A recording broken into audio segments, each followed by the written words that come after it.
Aku akan memulai cerita ini dari masa-masa awal pernikahan kami berdua. Nama aku Ajeng, dan mantan suamiku bernama Raka. Kami berdua menikah 8 tahun yang lalu. Setelah acara pernikahan selesai, kami bersepakat untuk menyewa sebuah rumah kontrakan yang berukuran kecil di kawasan Antapani, Kota Bandung, Provinsi Jawa Barat. Rumah kontrakan kami hanya memiliki satu ruang tamu-tamu yang sangat sempit, satu kamar tidur utama, satu dapur kecil di bagian paling belakang, dan satu kamar mandi. Kehidupan kami sehari-hari di rumah tersebut sangat sederhana dan selalu memiliki jadwal kegiatan yang berulang-ulang secara rutin. Setiap hari Senin sampai hari Jumat, aku selalu bangun dari tempat tidur pada jam 5 pagi. Aku langsung berjalan pergi ke dapur untuk menanak nasi putih menggunakan alat penanak nasi bertenaga listrik. Setelah mencuci beras, aku memasak lauk pauk seperti tempe goreng mendoan, telur dadar dengan irisan bawang merah, dan sayur bayam bening untuk sarapan pagi kami berdua. Mas Raka biasanya bangun dari tidurnya pada jam 6 pagi. Dia memiliki kebiasaan pagi yang sangat baik dan rajin. Dia selalu membantu membersihkan rumah kontrakan sebelum dia bersiap-siap. Dia menyapu lantai ruang tamu dan lantai kamar tidur menggunakan sapu ijuk, mengumpulkan debu, lalu membuang tumpukan kotoran itu ke tempat sampah besar yang ada di luar pagar depan rumah. Setelah itu, dia baru pergi mandi. Kami selalu makan sarapan pagi bersama-sama di meja makan kayu berbentuk persegi panjang yang ada di dekat area dapur. Setelah kami berdua selesai memakan sarapan pagi, kami langsung berpakaian rapi dan bersiap-siap untuk berangkat bekerja. Mas Raka bekerja sebagai pegawai administrasi pembukuan di sebuah bank negeri yang berlokasi di pusat kota Bandung, tepatnya di Gedung Tinggi Jalan Asia Afrika. Sedangkan aku sendiri bekerja sebagai staf pembukuan keuangan di sebuah pabrik tekstil yang memproduksi kain rajut pakaian di daerah Majalaya. Kami berdua berangkat dari halaman rumah mengendarai sepeda motor matic, masing-masing menembus kemacetan panjang di jalanan kota Bandung setiap pagi hari. Jarak lokasi dari daerah Antapani ke Majalaya terbilang cukup jauh. Jadi aku harus mengendarai sepeda motor dengan sangat berhati-hati menghindari kendaraan besar setiap kali aku berangkat kerja. Di tempat pabrik kerja, aku mencatat dan menghitung laporan masuk dan keluar gulungan kain setiap hari dari jam 8 pagi sampai jam 5 sore hari. Sore harinya, setelah jam kerja pabrik selesai, kami berdua pulang kembali ke rumah kontrakan di Antapani. Mas Raka sering memarkirkan sepeda motornya sebentar di pinggir jalan raya untuk membeli makanan ringan seperti martabak telur asin atau terang bulan rasa coklat. Makanan itu kami makan bersama sambil duduk berdampingan menonton acara siaran berita nasional di televisi ruang tamu. Kehidupan rumah tangga kami berdua berjalan dengan sangat tenang dan damai. Mas Raka adalah sosok laki-laki yang sangat baik, dan dia selalu memberikan banyak perhatian fisik dan waktu kepadaku. Dia tidak pernah memarahi aku sama sekali jika masakan yang aku buat rasanya kurang enak, terlalu asin, atau dagingnya keras. Jika aku merasa sangat lelah secara fisik setelah bekerja duduk di pabrik tekstil seharian penuh, dia selalu mengambil alih semua daftar pekerjaan rumah tangga tanpa aku minta. Dia sering mencuci pakaian kotor kami berdua menggunakan tangan dan sabun cuci di kamar mandi. Karena kami memang belum memiliki dana untuk membeli mesin cuci listrik. Setelah itu, dia menjemur pakaian tersebut di tali jemuran plastik yang membentang di halaman belakang rumah. Aku selalu mengucapkan alhamdulillah setelah beribadah dan selalu berdoa bersyukur kepada Allah karena telah memberikan aku seorang pendamping yang sangat peduli dengan beban pekerjaanku. Tahun pertama dan tahun kedua status pernikahan kami berjalan lurus tanpa ada masalah pertengkaran sama sekali. Kami berdua sering pergi jalan-jalan ke area Jalan Braga pada hari Minggu pagi saat jadwal hari libur kerja. Kami memarkirkan sepeda motor di tempat parkir, lalu berjalan kaki berdua menyusuri trotoar batu, melihat-lihat gedung dan bangunan tua peninggalan zaman dulu, dan makan bubur ayam panas yang dijual oleh pedagang gerobak kayu di pinggir jalan. Kami juga sering berdiskusi panjang lebar dan merencanakan masa depan keuangan kami berdua secara hitungan matematika. Mas Raka selalu mengatakan dengan serius kepadaku bahwa dia memiliki target untuk membeli sebuah rumah bangunan baru yang hak miliknya tercatat atas nama kami berdua sebelum kami mendapatkan keturunan. Karena alasan target tersebut, kami menabung sebagian besar sisa uang gaji bulanan kami berdua ke dalam satu rekening tabungan khusus di bank tempat Mas Raka bekerja. Mas Raka sangat bekerja keras dan sering mengambil jatah jam kerja lembur untuk mengumpulkan uang tabungan tersebut. Semua rencana keuangan berjalan sesuai dengan buku catatan kami. Namun, seiring berjalannya bulan dan tahun, ada satu masalah kondisi kesehatan yang mulai menjadi beban pikiran aku setiap hari. Sampai kami berdua melewati tahun ketiga pernikahan, aku tidak kunjung mendapatkan tanda-tanda kehamilan secara fisik. Banyak teman-teman perempuan satu divisi di kantor pabrik tekstil tempat aku bekerja yang status menikahnya jauh setelah tanggal pernikahanku. Tetapi mereka semua saat ini sudah mengambil surat cuti dari pihak manajemen untuk melakukan proses persalinan bayi di klinik bersalin atau rumah sakit. Awalnya, Mas Raka selalu menyuruhku untuk tidak memikirkan hal itu secara berlebihan agar aku tidak stres. Dia sering menasihati dan berkata kepadaku bahwa kondisi fisik tubuh biologi setiap wanita itu berbeda-beda. Ada yang cepat merespon dan ada yang prosesnya sangat lambat. Mas Raka juga rela mengeluarkan sebagian uang dari rekening tabungan khusus kami untuk membelikan banyak kotak vitamin kesehatan dan beberapa kaleng susu bubuk penyubur kandungan untukku dari apotek besar di pusat kota. Aku selalu mematuhi jadwal aturannya dan rutin meminum semua butir vitamin serta segelas susu bubuk tersebut setiap malam hari sebelum mematikan lampu tidur.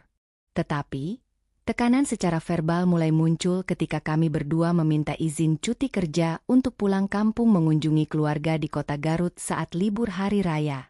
Keluarga besar dari pihak suami mulai bertanya secara langsung tentang perutku. Ibu mertuaku memanggil aku secara khusus untuk masuk ke dalam kamar pribadinya. Beliau bertanya secara tertutup dengan nada mendesak, kapan tepatnya aku akan memberikan keturunan penerus untuk keluarga besar ini. Mendengar pertanyaan lisan dari ibu mertuaku, aku hanya bisa menundukkan kepala melihat lantai keramik dan terdiam kaku karena aku tidak memiliki satupun jawaban yang pasti untuk diucapkan. Mas Raka yang saat itu sedang berdiri di ruang tamu ternyata mendengar jelas percakapan kami berdua dari balik pintu. Dia langsung membuka pintu, masuk ke dalam kamar, dan menjawab pertanyaan ibunya dengan suara lantang. Mas Raka mengatakan bahwa kami berdua memang sengaja menunda program kehamilan medis demi mengumpulkan uang agar bisa membeli rumah baru terlebih dahulu. Padahal di dalam hati, kami berdua sangat tahu bahwa kami tidak pernah memakai alat kontrasepsi atau menunda sama sekali. Masuk ke awal tahun keempat masa pernikahan kami, jadwal siklus menstruasi bulanan yang aku alami berubah menjadi sangat kacau dan tidak teratur. Kadang-kadang aku sama sekali tidak mengalami proses menstruasi selama jangka waktu 2 bulan atau bahkan 3 bulan penuh. Kadang saat jadwal cairan menstruasi itu akhirnya keluar, seluruh area perut bagian bawah aku langsung terasa sangat sakit berdenyut, sampai aku tidak kuat memiliki tenaga untuk berdiri tegak berjalan ke kamar mandi. Saat hal itu terjadi, aku terpaksa harus menelepon atasan manajer di kantor pabrik tekstil untuk meminta izin tidak masuk kerja selama beberapa hari ke depan. Mas Raka sering melihat aku mengeluarkan air mata dan menangis kesakitan sambil berbaring meringkuk memegang perut di atas kasur sprei kamar tidur kami. Dia mengatakan dengan tegas bahwa dia tidak bisa hanya diam dan membiarkan aku terus-menerus merasakan rasa sakit seperti ini setiap bulan. Mas Raka akhirnya memutuskan secara sepihak untuk mengambil cuti kerja dadakan dari kantor bank. Lalu dia mengajak aku pergi pagi itu juga untuk melakukan pemeriksaan medis secara menyeluruh menggunakan mesin alat canggih. Pada hari Rabu pagi yang mendung, kami berdua berangkat mengendarai sepeda motor menuju ke area Rumah Sakit Hasan Sadikin yang terletak sangat luas di kota Bandung.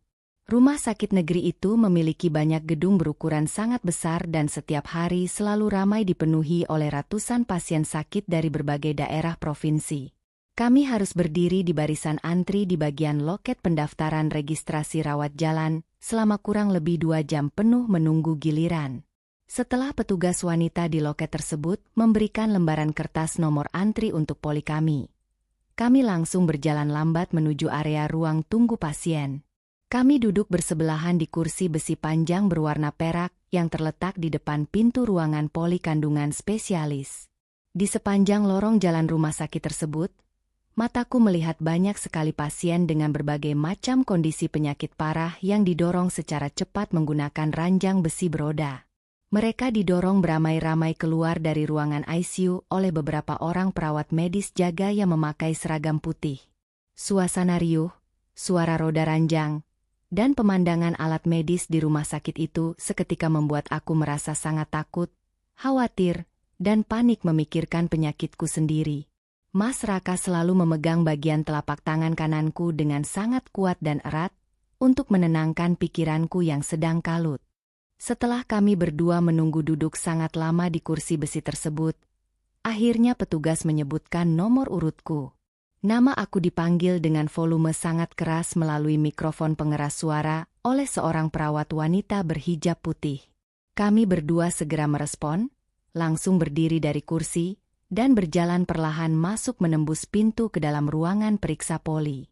Di dalam ruangan persegi itu, ada seorang dokter spesialis kandungan berjenis kelamin laki-laki yang memakai kacamata, sedang duduk fokus mengetik di balik meja kerja kayu.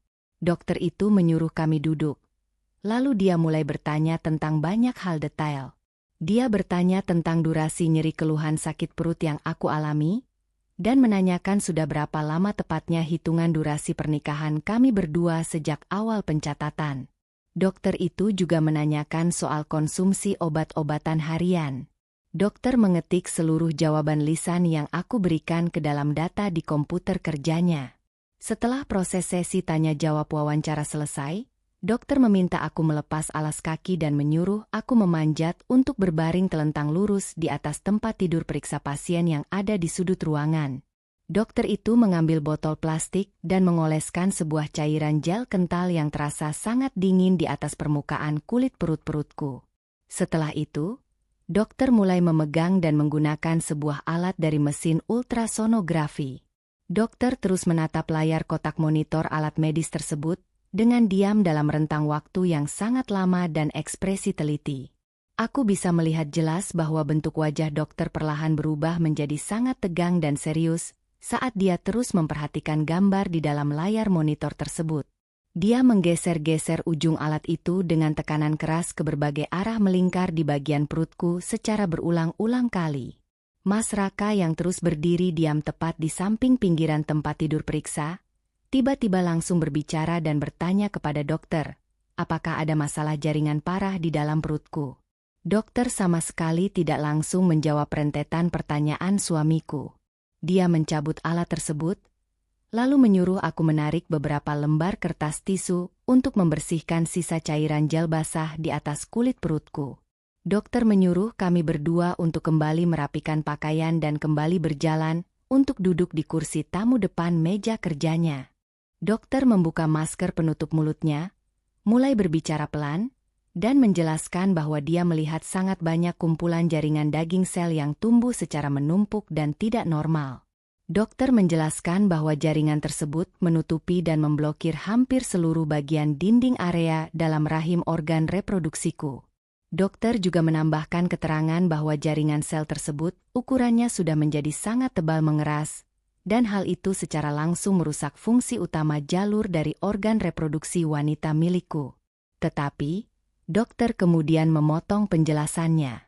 Dokter mengatakan bahwa dia masih membutuhkan satu data tambahan, yaitu hasil tes pengambilan darah yang lebih akurat dan pasti secara angka medis, untuk menentukan secara mutlak jenis spesifik penyakit perusak tersebut. Dokter segera menuliskan rujukan kertas form di selembar kertas berwarna putih dan menyuruh kami berdua pergi turun menggunakan tangga darurat menuju ke ruangan bagian laboratorium yang ada di area lantai bawah gedung. Hari Rabu itu juga, sampel darah berwarna merah gelap dari dalam urat nadi aku diambil dan disedot menggunakan jarum suntik tajam oleh seorang petugas laboratorium pria. Setelah tabung darah penuh, petugas itu memberikan bukti tanda terima pengambilan. Kami berdua lalu disuruh pulang kembali ke rumah kontrakan dan diminta wajib datang kembali ke rumah sakit besar ini dalam waktu tepat 2 minggu kemudian, untuk mengambil dan mendengarkan laporan hasil akhir cetak dari pemeriksaan laboratorium darah tersebut. 2 minggu berjalan lambat menunggu jadwal hasil laboratorium darah itu keluar, adalah rentang waktu yang sangat menyiksa untuk batas kesehatan mentalku. Selama bekerja 2 minggu itu, aku sering melamun kosong menatap mesin dan tidak fokus sama sekali saat bekerja menghitung masuknya bahan kain di pabrik tempatku bekerja. Mas Raka selalu menelepon nomor panggilan di ponsel milikku pada setiap jadwal jam istirahat makan siang pabrik, hanya untuk memastikan langsung bahwa aku sudah benar-benar masuk kantin dan memakan nasi siang itu. Dia selalu menekan rasa takutnya dan berkata keras dari balik speaker telepon, bahwa semua hal akan berjalan baik-baik saja dan aku tidak perlu terus merasa cemas sampai tidak makan. Tetapi firasat dan pikiran buruk selalu datang menyelinap masuk ke dalam kepalaku dan terus-menerus mengatakan hasil akhir yang sangat berbeda 180 derajat. Tepat 2 minggu berlalu dalam hitungan kalender, kami berdua kembali datang ke area rumah sakit Hasan Sadikin. Kami kembali berjalan melewati lorong yang sama dan duduk berdampingan di kursi tamu yang sama di hadapan dokter spesialis tersebut. Dokter itu mengambil sebuah map tebal dan membuka sebuah amplop kertas berwarna coklat muda yang memuat lembaran kertas ketikan hasil laboratorium darah aku secara lengkap. Dokter terus membaca rentetan angka dan tulisan panjang di kertas cetak itu dalam keadaan sangat diam, tanpa mengeluarkan satu kata pun berbicara selama lebih dari 5 menit. Suara hembusan angin dari mesin pendingin ruangan di sudut dinding kamar periksa itu terdengar sangat jelas mendesis dan terasa sangat keras bising di dalam telingaku, karena suasana ruangan kami yang berubah sangat sunyi senyap. Dokter akhirnya meletakkan kertas hasil tes laboratorium medis tersebut di atas meja kaca kerjanya, lalu dia melipat kedua belah lengannya di atas meja. Dokter menatap lurus dengan pandangan yang sangat serius ke arah wajah aku dan ke arah wajah Mas Raka secara bergantian. Pada titik detik itulah, dokter memecah kesunyian dan mengucapkan rentetan kalimat vonis medis yang sangat menghancurkan dan mengubah jalur kehidupan mentalku menjadi sangat kelam dan buruk. Dokter berkata dengan intonasi lambat namun sangat tegas, bahwa kondisi dinding organ rahim milikku sekarang ini sudah rusak total mati secara sel, dan organ reproduksi tersebut tidak bisa berfungsi kembali untuk membuahi telur akibat jaringan daging yang menutupnya. Secara ilmu medis sains kedokteran, dokter secara final menjatuhkan vonis diagnosis mutlak bahwa aku telah mengalami status kondisi fisik mandul secara permanen. Dokter mengatakan bahwa sangat tidak mungkin dan sudah masuk batas mustahil bagi aku untuk bisa mengalami proses mengandung pembuahan atau memiliki proses kehamilan normal seperti wanita pada umumnya. Aku langsung terdiam kaku membeku saat duduk di atas kursi besi itu. Dua telingaku seketika terasa berdengung sangat keras seperti ada tawon masuk. Aku menoleh perlahan ke arah samping. Aku melihat Mas Raka seketika langsung mencondongkan tubuhnya ke depan dan bertanya kepada dokter, apakah masih ada jalur prosedur operasi pembedahan medis besar dengan menghabiskan biaya uang ratusan juta berapapun yang bisa menyembuhkan atau membuang penyakit daging di dalam rahimku itu? Dokter langsung menggelengkan kepalanya dengan tatapan kosong dan pasrah. Dokter mengatakan kembali secara lisan bahwa tidak ada satupun metode pengobatan medis racikan obat modern saat ini maupun tindakan operasi bedah angkat rahim yang bisa memperbaiki dan mengembalikan fungsi dasar pembelahan sel rahimku yang sudah terlanjur rusak sangat parah akibat penyakit itu. Lalu, dengan kondisi wajah yang berubah menjadi sangat datar tanpa ada ekspresi simpati sama sekali, dokter pria itu menoleh perlahan ke arah samping tempat suamiku duduk. Dokter itu membuka mulutnya dan memberikan sebuah opini saran pribadi yang menusuk hatiku. Dokter itu berkata, "Bapak Raka, jika Bapak memang berprinsip sangat mengutamakan harus memiliki keturunan garis darah daging genetik milik Bapak sendiri, saran dari opini saya Bapak harus menikah lagi untuk kedua kalinya dengan perempuan wanita lain yang kondisi organ reproduksi rahimnya dipastikan masih sangat subur dan sehat. Karena kondisi tubuh fisik istri Bapak secara batas kemampuan medis kedokteran, sudah pasti tidak akan mungkin bisa memberikan hal keturunan darah daging itu untukmu sampai kapanpun. Mendengar kalimat saran panjang yang diucapkan secara langsung dari mulut dokter tersebut, Mas Raka sontak langsung berdiri tegak dari atas kursi periksanya. Seluruh urat lehernya terlihat menonjol dan wajahnya berubah menjadi sangat merah pada muda karena menahan dorongan rasa marah. Dia menunjuk wajah dokter itu dan membentak dokter tersebut dengan intonasi suara yang sangat keras menggema di ruangan tertutup itu. Mas Raka mengatakan tegas bahwa dokter tidak memiliki hak pribadi sama sekali untuk bebas berbicara mencampuri masalah urusan batas rumah tangganya, apalagi sampai memberikan saran perceraian atau saran pernikahan kedua. Mas Raka langsung meraih dan menarik bagian pergelangan telapak tanganku dengan tenaga yang lumayan kasar, memaksa aku untuk segera berdiri keluar pergi dari ruangan periksa yang pengap itu. Kami berdua lalu berjalan dengan langkah kaki sangat cepat bergegas menyusuri panjangnya lorong bangsal, turun melewati tangga semen, berjalan menuju ke arah luasnya tempat parkir sepeda motor rumah sakit di luar gedung. Mas Raka langsung mengambil dan memberikan helm penutup kepala standar kepadaku tanpa menoleh dan tanpa mengucapkan satu kalimat huruf pun dari mulutnya. Kami berdua menaiki dan mengendarai mesin sepeda motor berjalan pulang cepat menuju arah rumah kontrakan, menembus aspal jalanan kota Bandung yang kebetulan siang hari itu cuacanya sedang berada dalam kondisi sangat panas terik menyengat kulit. Setelah melakukan perjalanan berkendara roda 2 kurang lebih 45 menit, tanpa ada satupun obrolan di jalan raya, kami berdua akhirnya sampai mendarat di teras rumah kontrakan kami di wilayah Antapani. Aku membuka pintu pagar dorong. Lalu aku langsung berjalan masuk melempar tas ke dalam ruang tamu dan terus masuk ke bagian dalam ruangan kamar tidur. Aku langsung menekan tuas pegangan dan mengunci pintu kayu kamar itu dari celah bagian dalam. Aku melempar tubuhku jatuh duduk terpuruk di atas lantai ubin keramik yang dingin. Pada detik itu juga, aku menangis berteriak mengeluarkan sangat banyak kucuran air mata di pipiku dengan volume suara erangan yang sangat keras dan panjang. Aku benar-benar menangisi nasib kondisi fisikku yang kini resmi memiliki batas kekurangan fatal sebagai seorang identitas wanita dewasa yang sudah berstatus menikah. Aku menangisi semua buku catatan target rencana masa depanku dan masa depan pernikahanku yang seketika hancur terbakar akibat kertas diagnosis medis itu. Pada saat malam harinya, ketika suasana luar rumah sudah sangat gelap, Mas Raka berdiri mengetuk daun pintu kayu kamar kami berulang-ulang kali dari arah luar. Dia bersuara dan mengatakan bahwa dia membawa segelas air putih mineral di tangannya, dan dia meminta agar aku mau membukakan kunci tuas pintu kamar ini sekarang juga. Aku menghapus air mata di pipiku menggunakan ujung lengan baju yang basah, lalu aku berjalan membuka pintu itu, dan berdiri menatap lurus wajah suamiku yang terlihat lelah. Aku sangat menyadari penuh satu fakta yang tidak bisa dibantah. Fakta bahwa suamiku adalah tipe sosok laki-laki yang sejak awal pertemuan kami sangat amat ingin memiliki dan merawat bayi keturunan dari garis keturunan darah dagingnya sendiri. Aku memaksakan diri membuka mulut dan berkata lisan kepadanya dengan nada intonasi suara yang sangat pelan parau menahan serak tangisan.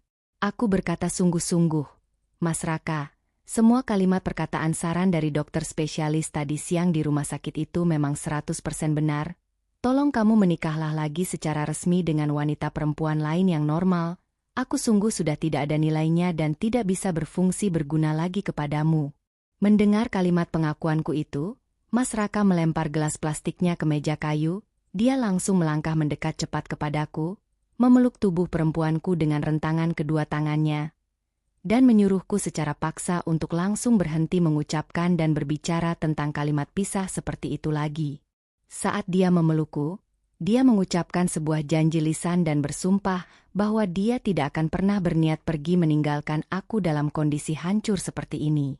Tetapi, saat kami melepaskan pelukan dan ketika aku secara langsung melihat serta menatap ke arah dalam dua bola mata korneanya secara lekat, aku melihat dengan jelas bayangan titik keraguan yang jumlahnya sangat besar dan bertumpuk-tumpuk bersarang di matanya. Aku sadar dan aku sangat tahu dengan instingku. Janji manis yang dia ucapkan di depan pintu kamar pada malam gelap itu adalah sebuah rentetan pernyataan ilusi yang justru akan menjadi titik awal yang akan membuka gerbang penderitaan panjang tanpa batas di dalam perjalanan sisa usia pernikahan kami berdua. 1 bulan penuh telah berlalu pada kalender sejak hari kami berdua pulang membawa hasil diagnosis medis dari rumah sakit besar di kota Bandung. Suasana interaksi di dalam rumah kontrakan kami yang terletak di daerah Antapani berubah total menjadi sangat sunyi, diam, dan terasa sangat kaku. Mas Raka masih melakukan semua rutinitas pekerjaan rumah tangga setiap hari di pagi hari sebelum dia berangkat pergi bekerja. Tetapi dia melakukan semua pekerjaan fisik itu tanpa berbicara atau mengucapkan sepatah kata pun kepadaku. Dia tetap menyapu lantai ubin ruang tamu menggunakan sapu plastik, mencuci pakaian kotor kami berdua menggunakan sabun cuci di ember kamar mandi, dan memanaskan mesin sepeda motor matic miliknya di halaman depan rumah selama 10 menit. Namun, aku sering melihat dengan kedua mataku sendiri bahwa dia selalu melamun sendirian secara diam-diam saat dia sedang duduk di depan televisi pada malam hari setelah pulang kerja. Pandangan dua bola matanya selalu kosong menatap lurus ke arah layar televisi yang sedang menyiarkan acara berita malam, dan dia sering menarik udara untuk menghela napas yang sangat panjang dan berat. Aku tahu pasti di dalam logikaku bahwa isi pikiran suamiku sedang memikirkan hasil diagnosis akhir dari dokter spesialis kandungan yang menyatakan bahwa organ reproduksi rahimku sudah rusak secara permanen. Aku juga merasa sangat bersalah setiap kali aku melihat wajah Mas Raka saat kami sedang duduk makan malam bersama di depan meja makan kayu. Aku selalu berpikir di dalam otakku bahwa tubuh fisikku sudah gagal total memenuhi kewajiban utama seorang istri, yaitu kewajiban untuk memberikan keturunan garis darah genetik bagi suamiku. Kami berdua tetap berangkat memakai pakaian kerja setiap hari Senin sampai hari Jumat, namun tenaga dan semangat kerja kami berdua sudah menurun sangat drastis dan hilang. Mas Raka menjadi sering pulang sangat terlambat dari jadwal kantor bank tempatnya bekerja di Jalan Asia Afrika Kota Bandung, dan aku sering menangis mengeluarkan air mata sendirian di dalam bilik toilet pabrik tekstil di daerah Majalaya saat jam istirahat makan siang sedang berlangsung. Puncak dari masalah keretakan rumah tangga kami berdua ini terjadi tepat pada bulan ketiga setelah hari vonis medis tersebut dicetak di atas kertas. Pada hari Sabtu pagi, ibu mertuaku tiba-tiba datang berkunjung menempuh perjalanan dari kota Garut ke rumah kontrakan kami di kota Bandung, tanpa memberikan kabar melalui panggilan telepon seluler terlebih dahulu kepadaku atau kepada Mas Raka. Beliau datang pada jam 9 pagi menumpang sebuah mobil travel berukuran sedang dan membawa sangat banyak tas jinjing berisi makanan ringan khas daerah pedesaan.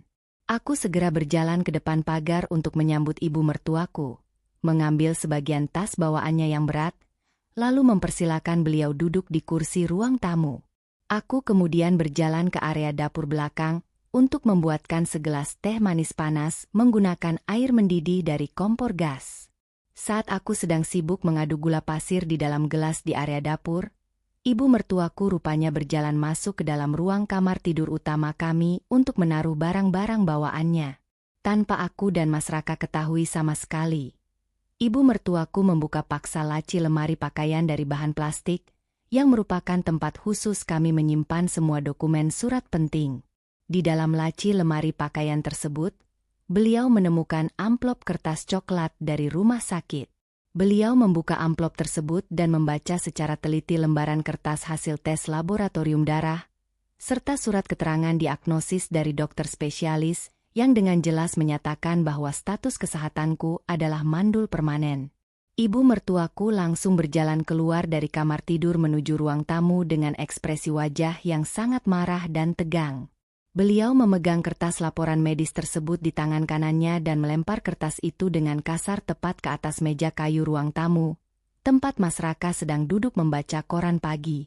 Beliau berteriak dengan volume suara yang sangat keras memarahi Mas Raka saat itu juga. Beliau bertanya dengan nada tinggi mengapa Mas Raka berani menutupi fakta medis sebesar ini dari pihak keluarga besar yang tinggal di kota Garut. Beliau mengatakan berulang kali bahwa status kondisiku yang mandul dan cacat secara medis ini adalah sebuah aib masalah besar yang akan secara mutlak memutus garis keturunan keluarga pihak suami di masa depan. Aku berdiri mematung terdiam di dekat batas pintu dapur sambil memegang nampan plastik yang berisi 2 gelas kaca teh manis panas. Aku mendengar semua rentetan kalimat lisan yang diucapkan oleh ibu mertuaku secara sangat jelas dari jarak dekat. Ibu mertuaku kemudian menoleh dan menunjuk ke arah tempat aku berdiri. Beliau berkata langsung kepada Mas Raka dengan intonasi suara yang semakin tinggi dan keras memekakan telinga. Beliau menyuruh Mas Raka untuk segera menceraikan aku dan mengurus berkas talak perpisahan hari itu juga ke pengadilan. Jika Mas Raka menolak saran perceraian itu, ibu mertuaku memberikan pilihan jalan keluar kedua yang sama buruknya bagiku. Beliau memaksa Mas Raka secara lisan untuk segera menikah lagi dengan mencari perempuan wanita lain yang kondisi fisiknya normal dan sehat, agar Mas Raka bisa mendapatkan keturunan darah daging secepat mungkin pada tahun ini. Ibu mertuaku menegaskan kalimatnya berkali-kali bahwa beliau sama sekali tidak mau memiliki anak laki-laki yang tidak memiliki penerus garis keturunan sampai usia tua nanti. Mas Raka mencoba berdiri dan menenangkan ibunya. Dia meminta ibunya untuk duduk kembali ke kursi dan meminum teh panas yang aku buat terlebih dahulu. Lalu dia mengatakan kepada ibunya bahwa dia sudah mengikat janji untuk tidak akan meninggalkan aku sendirian. Tetapi, suara pembelaan lisan dari Mas Raka hari itu terdengar sangat lemah, pelan, dan ragu-ragu. Suaranya tidak sekuat dan tidak setegas janji lisan yang dia ucapkan kepadaku di depan pintu kamar pada waktu malam hari beberapa bulan yang lalu. Ibu mertuaku menolak untuk duduk dan menolak meminum teh tersebut. Beliau justru memberikan ancaman terakhir kepada Mas Raka. Beliau mengancam, jika Mas Raka tetap memilih bertahan hidup berumah tangga hanya dengan satu istri mandul sepertiku, maka ibu mertuaku tidak akan pernah mau menginjakkan kedua kakinya lagi di rumah kontrakan kami berdua, dan beliau akan memutuskan hubungan status ibu dan anak untuk selamanya. Setelah mengucapkan kalimat ancaman tersebut, ibu mertuaku langsung mengambil semua tas bawaannya dari dalam kamar tidur dan pergi berjalan keluar dari batas pagar rumah kontrakan kami. Beliau langsung menyetop tukang ojek motor di pinggir jalan untuk pergi menuju terminal bus dan pulang kembali ke kota Garut tanpa pamit kepadaku. Setelah kejadian kedatangan ibu mertuaku pada hari Sabtu yang kacau tersebut, suasana rumah tangga kami benar-benar mencapai batas krisis yang paling rendah. Mas Raka sering menerima banyak sekali panggilan telepon masuk dari nomor ibunya setiap malam hari saat kami akan tidur. Aku selalu bisa mendengar suara ibunya dari luar pintu kamar yang mendesak Mas Raka dengan keras untuk segera mengambil keputusan mencari istri baru. Aku tidak pernah melarang Mas Raka untuk menjawab atau mengangkat panggilan telepon seluler tersebut. Aku hanya duduk diam memeluk lutut di atas kasur dan mendengarkan percakapan mereka dari jarak jauh. Kondisi pikiranku menjadi sangat rumit setiap hari tanpa henti. Aku mulai memikirkan ulang saran dari ibu mertuaku dan saran awal dari dokter spesialis tentang tindakan pernikahan kedua atau praktek poligami dalam satu rumah. Aku mencoba menutup mata dan membayangkan secara logika jika Mas Raka benar-benar menikah lagi secara resmi dengan seorang wanita sehat lain. Aku membayangkan dia membawa wanita baru itu masuk berbaur ke dalam batas hidup kami. Dan Mas Raka harus membagi jadwal jam waktunya, membagi jumlah uang gajinya, serta membagi kontak fisik sentuhannya kepada wanita itu. Seketika kulit tubuhku langsung merinding dingin dan bagian dalam dadaku terasa sangat sakit, karena harus menahan reaksi rasa cemburu yang luar biasa hebat. Secara naluri dasar seorang wanita, aku menyadari dengan penuh kesadaran dan akal sehat bahwa aku tidak akan pernah memiliki tingkat kekuatan mental yang cukup untuk berbagi keberadaan sosok suami dengan perempuan lain di dalam satu ikatan dokumen pernikahan yang resmi. Aku merasa lebih baik hidup sendirian dan mengurus diriku sendiri daripada aku harus melihat langsung dengan kedua mataku sendiri suamiku sedang memberikan waktu dan memberikan rasa pedulinya kepadamu.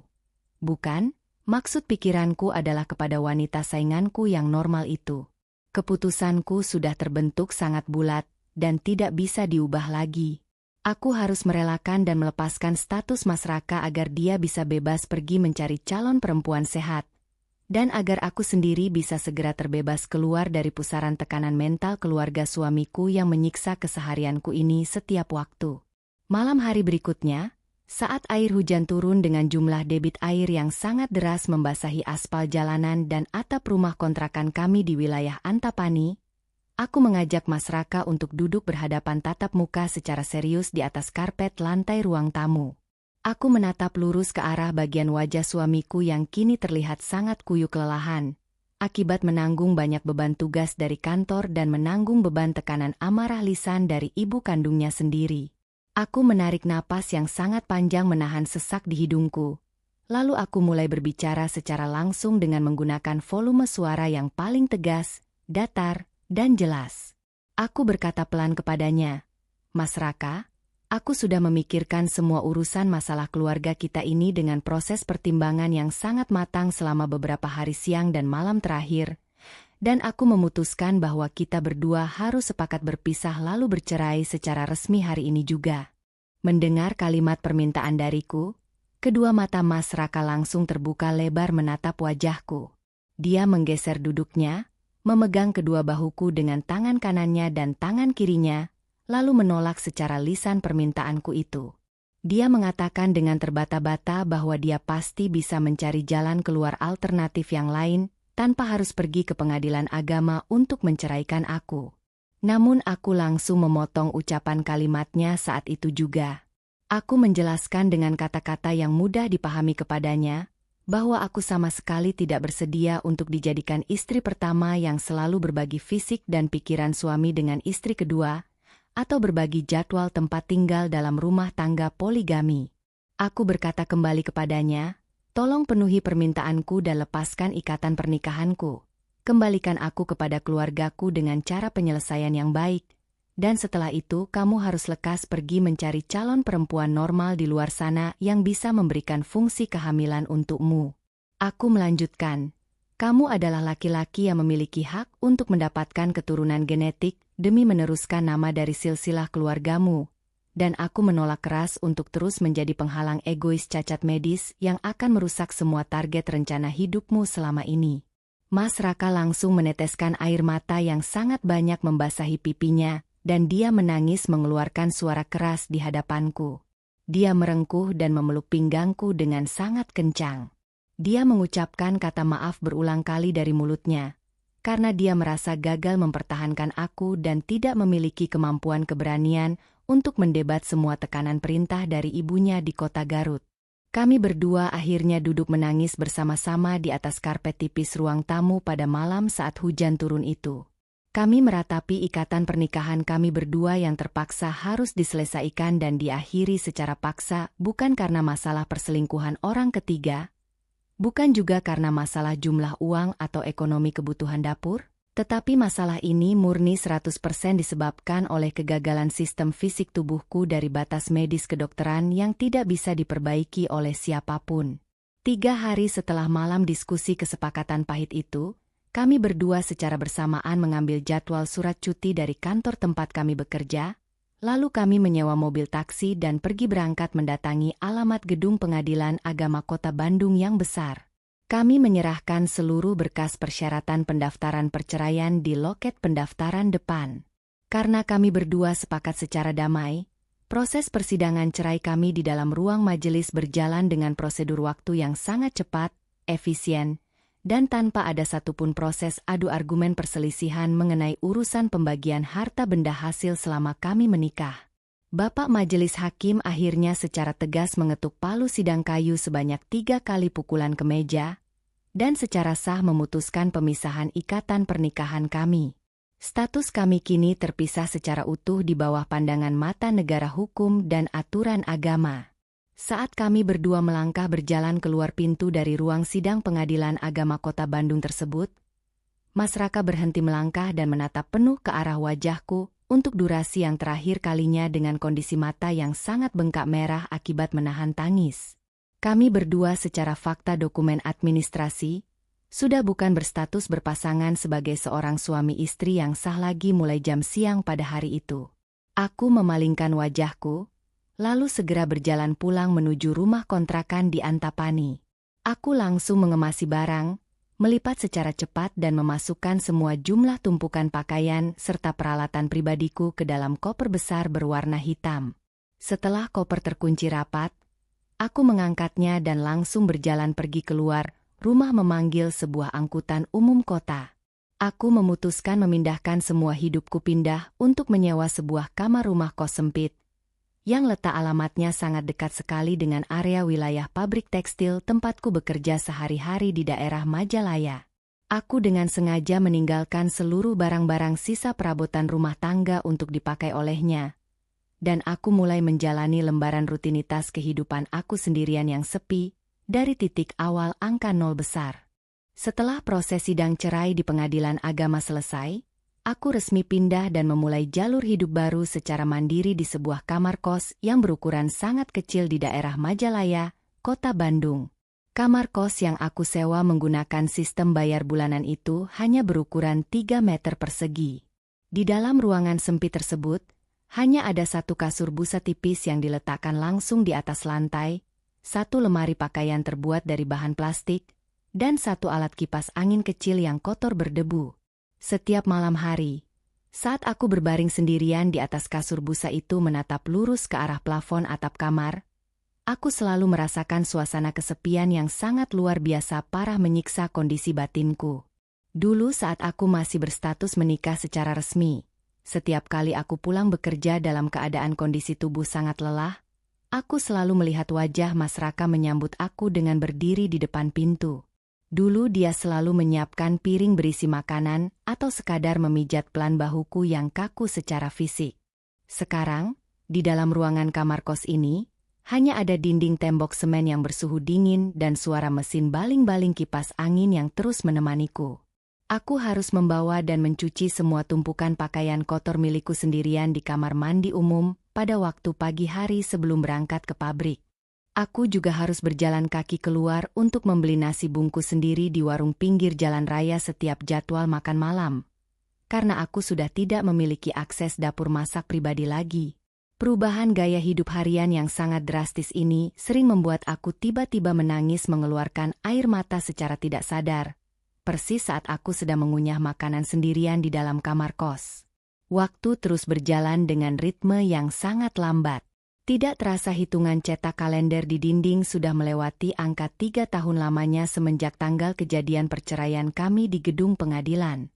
Selama jangka waktu 3 tahun penuh tersebut, seluruh rutinitas hidupku hanya berputar berangkat ke pabrik tekstil dan kembali pulang ke kamar kos di Majalaya.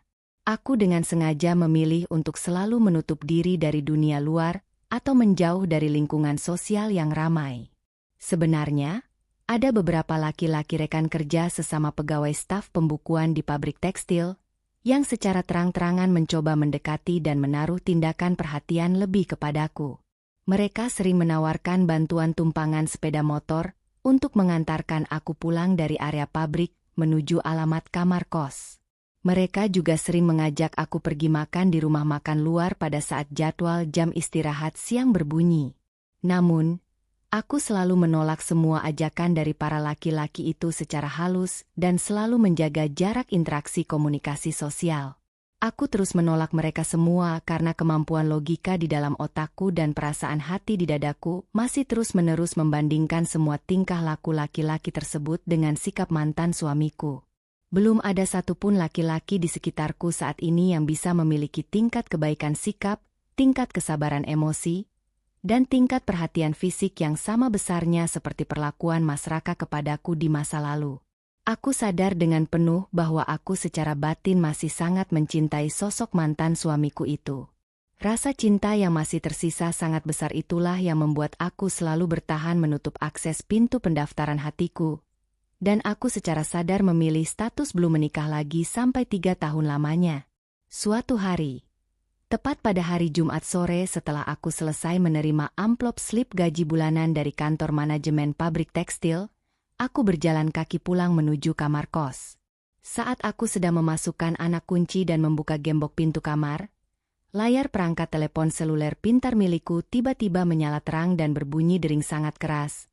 Menandakan ada satu data pesan gambar yang masuk dari aplikasi komunikasi di internet.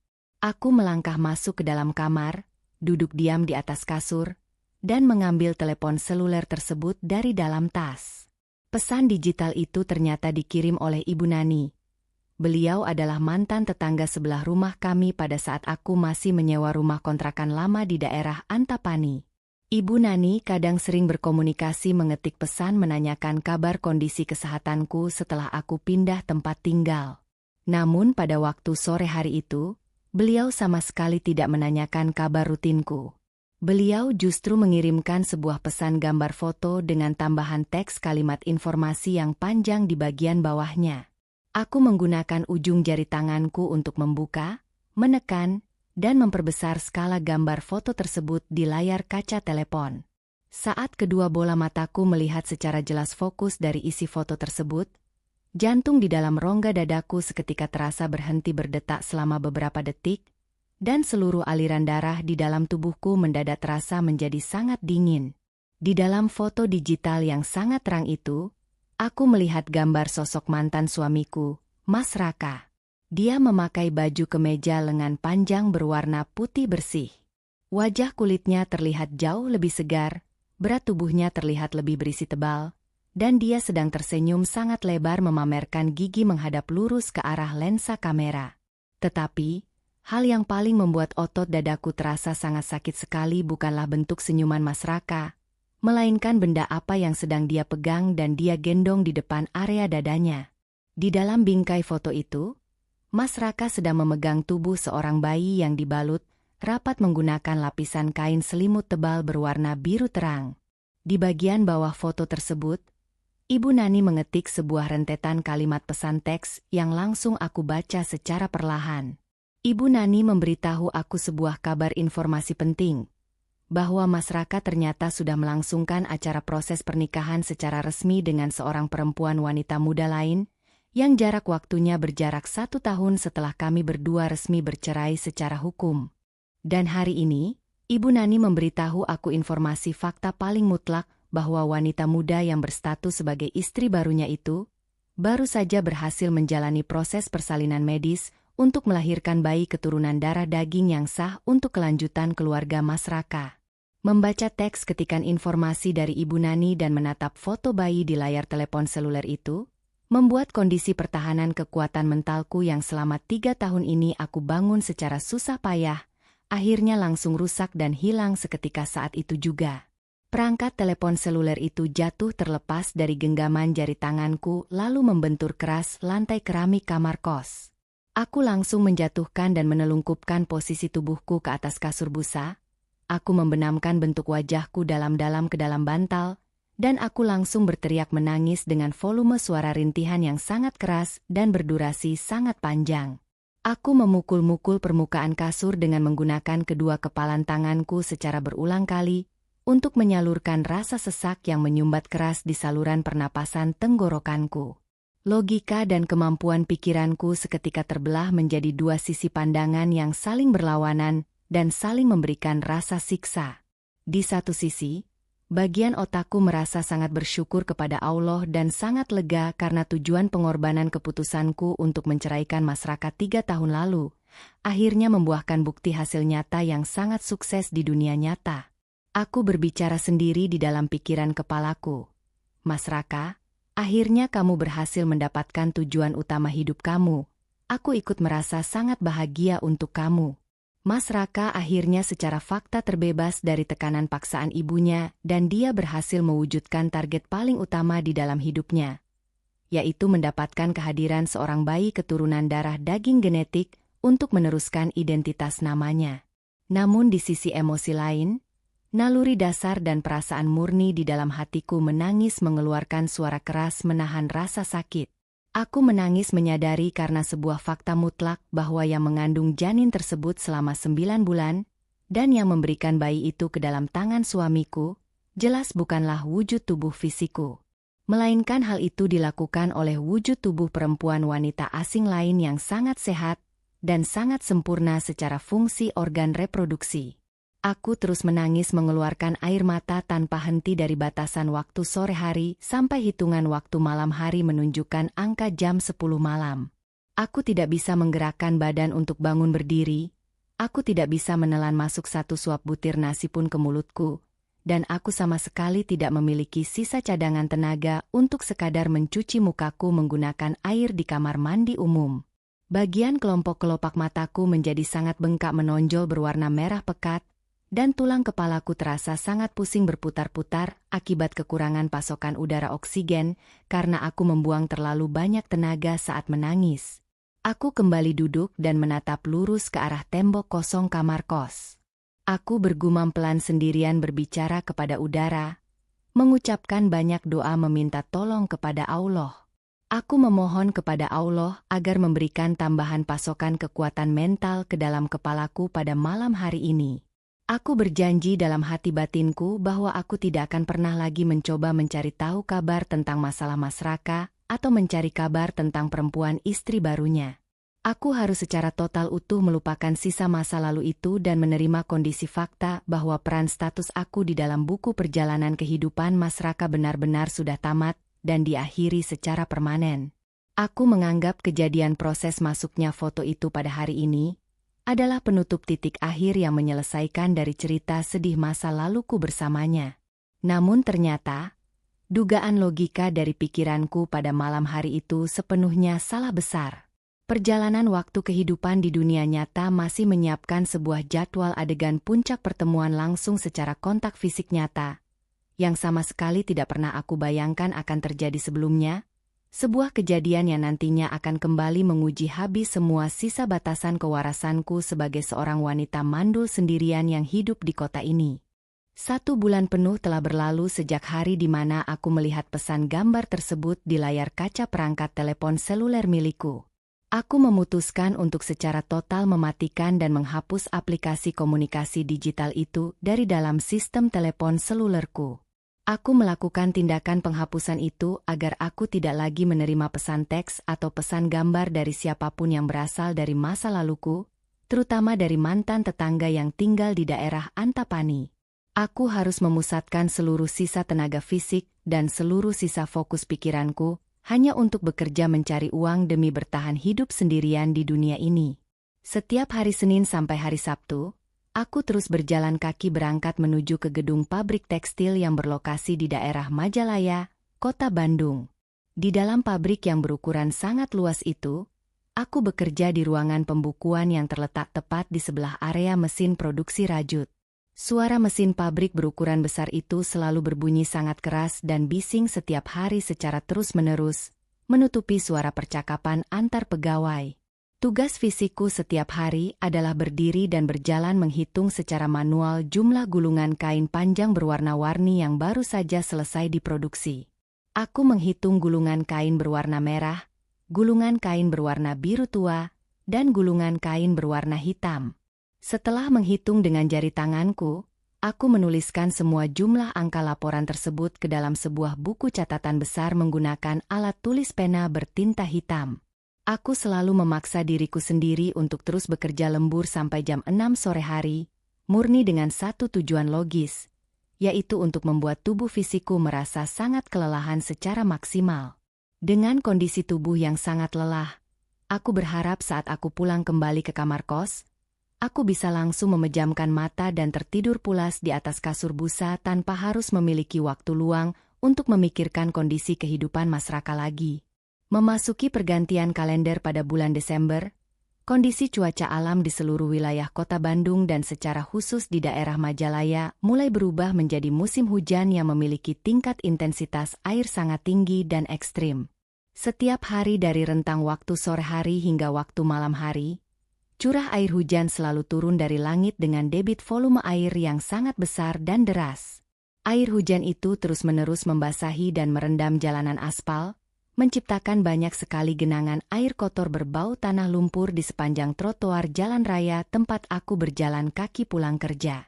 Suhu udara di dalam lingkungan kamar kos milikku yang berukuran 3 meter persegi itu berubah menjadi sangat dingin menembus kulit.